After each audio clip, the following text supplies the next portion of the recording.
Neste vídeo vamos explorar o módulo Fitter do Fiteia, enquanto simulamos a preparação de uma sessão de laboratório. Para aceder ao módulo Fitter, basta entrar em qualquer uma das pastas que tenham no Fiteia. Neste momento só temos as duas pastas de sistema, escolham uma e serão imediatamente redirecionados para o submódulo Basic. O Fitter tem ainda o Advanced, o Expert e o Master, que permitem fazer ajustes de vários conjuntos de dados em simultâneo. Qualquer um destes submódulos tem um aspecto muito semelhante. Temos esta primeira área, onde é suposto colocarmos os dados experimentais. Nesta segunda área podemos controlar os aspectos relacionados com a visualização dos dados experimentais e das curvas de ajuste. E nesta terceira área temos de escrever a função que pretendemos ajustar. Por exemplo, imaginem que queriam determinar a constante elástica de uma mola. Uma forma muito simples de o conseguirem experimentalmente seria associarem à mola diferentes massas e medir a variação de comprimento correspondente. Depois, aos dados da variação de comprimento em função da massa, poderiam ajustar uma reta e o declive dessa reta vai depender da constante elástica da mola K que vocês pretendem determinar. Reparem que esta terceira área já está preparada para fazermos isso. A equação que está aqui programada já é a equação de uma reta. No entanto, é sempre boa política alterarem o nome das variáveis e dos parâmetros de ajuste de forma a poder relacioná-los mais rapidamente com os parâmetros do problema que estão a tratar. Por isso o x pode passar a ser m e o y pode passar a ser L, para representar a variação do comprimento. O parâmetro b, que é o declive da reta, não é diretamente a constante elástica que vocês pretendem determinar, por isso é muito melhor escreverem aqui g sobre k, porque assim podem determinar a constante elástica de forma direta a partir do ajuste e não precisam de estar a fazer contas com b e a propagar a incerteza de b para chegar aos valores de k. O a podíamos deixar como está, mas para que isto fique de acordo com a equação que temos acima, vamos alterar para d0. Reparem que se eu agora fizer compile, vou obter um erro de compilação. E se for aqui ao fecheiro, isto vai-me dar umas mensagens de erro, porque os parâmetros que eu alterei, o D0, o G e o K, não estão declarados. Ainda estão declarados o A e o B. Portanto, aqui nesta caixa têm que escrever separados por vírgulas os novos parâmetros de ajuste. Quando a seguir voltam a fazer compile, vocês veem que aparece uma nova área. Temos aqui este gráfico que representa estes pontos que estão por defeito sempre que entramos no módulo Fitter e que já agora não têm nada a ver com esta experiência da determinação da constante elástica da mola. Temos aqui esta tabela de parâmetros, onde podemos ver os parâmetros que escolhemos e temos aqui diretamente a constante que pretendemos determinar. E o facto desta área ter aparecido já é um bom indicador de que a compilação foi bem sucedida, mas podemos voltar aqui abaixo e vemos aqui esta mensagem compiled without errors. Relativamente aos dados experimentais, vocês vão ter que os colocar nesta caixa.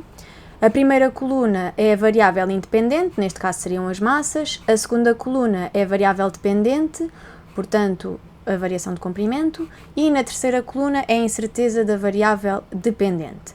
Muitas vezes no laboratório pode acontecer que os pontos não são adquiridos nas melhores condições e vocês podem querer eliminar algum destes pontos ou não o considerar no ajuste. Nunca é boa política pura e simplesmente apagar esse ponto, e uma maneira de não considerarem um ponto no ajuste é iniciar a respectiva linha com um cardinal. Portanto, é a maneira de comentar uma linha nesta caixa. Quando fazemos dataplot, vocês veem que o gráfico agora já não tem este segundo ponto e ele foi suprimido, não será considerado no ajuste, mas não foi eliminado. Portanto, ele continua na caixa e ainda podemos voltar atrás e recuperá-lo. Vamos reverter. Aqui em baixo temos ainda uma pequena calculadora que nos permite fazer operações com colunas. A primeira operação que eu vou fazer é manter a coluna 1, portanto C minúsculo 1, manter a coluna 2, espaço C minúsculo 2, e não vou escrever mais nada, ou seja, esta terceira coluna vai ser eliminada. Quando eu carrego em Calculate, vocês veem que eu obtenho 4 mensagens de erro a dar conta de que estas linhas estão incompletas, portanto falta a incerteza da variável dependente. Para reverter isto que eu fiz, posso fazer 0.1, porque o que estava nesta coluna era a incerteza sempre igual a 0.1, e quando eu faço calculate, vocês veem que eu recupero a tabela que tinha no início. Podem ainda utilizar esta calculadora para fazer, por exemplo, conversões de valores de algumas destas colunas. Imaginem que os comprimentos que mediram no laboratório estão em centímetros. Podem chegar aqui à coluna 2 e multiplicá-la por 10 a menos 2. Vamos fazer a mesma coisa com a incerteza. Em vez disso, vamos multiplicar, por exemplo, por 2 é menos 2. E podem fazer operações diretamente com os valores que estão aqui na tabela. Por exemplo, vamos somar aqui 0.1. Quando eu carrego em Calculate, vocês veem que as operações foram todas corretamente efetuadas. Agora, se eu carregar em Dataplot, vão ver também que estes parâmetros já não são adequados para representar os pontos que eu aqui tenho, especialmente aqueles relacionados com o eixo dos y, que foi o mais afetado pela conversão que eu fiz de centímetros para metros. Podemos usar aqui esta opção de Autoscaling para recuperar um gráfico onde se vejam os 4 pontos e onde eles se distingam perfeitamente.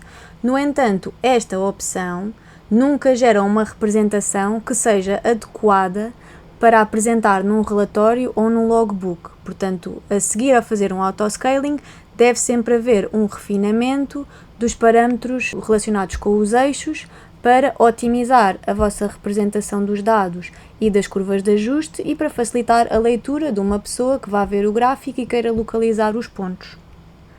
Podemos talvez começar por renomear os eixos. Aqui temos a massa e não esquecer as unidades.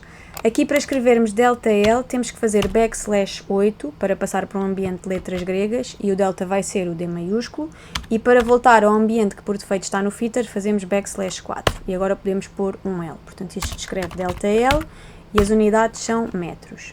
Aqui vamos pôr os mínimos a 0, vamos pôr aqui o máximo a 5 e aqui 0.05 e aqui vamos de 1 em 1 e de 0.005 em 0.005.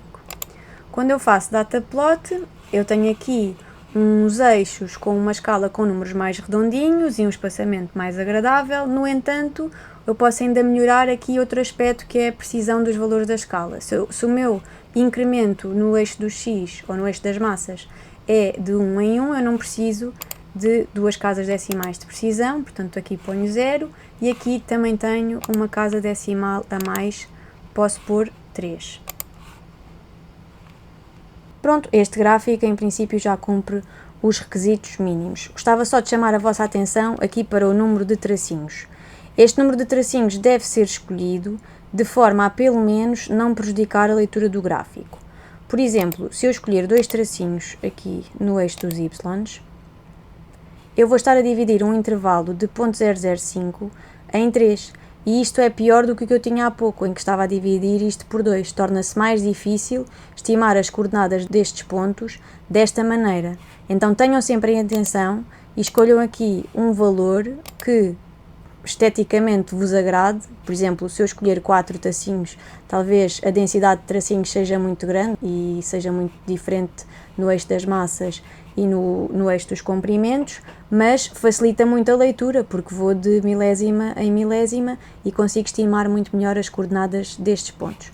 Tenham sempre em atenção nunca escolher este número de forma arbitrária, nem simplesmente para tornar o aspecto do gráfico mais agradável. O propósito é que a leitura seja facilitada pelos tracinhos.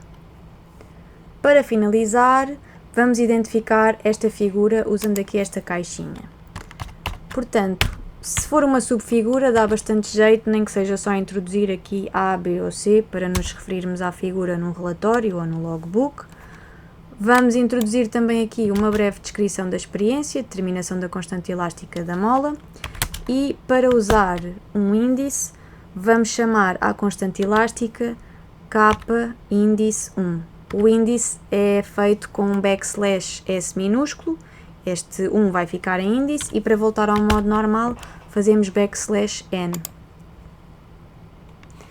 Vocês veem aqui que a coordenada x do título está boa, mas a coordenada y podia ser, por exemplo, aqui, 0.045. Além disso, podemos reduzir um bocadinho o tamanho da letra para o título caber todo dentro do gráfico. Então aqui a coordenada y do título passa a ser 0.045 e para reduzir o tamanho da letra, vamos só reduzir o tamanho a partir do identificador, é fazer \-.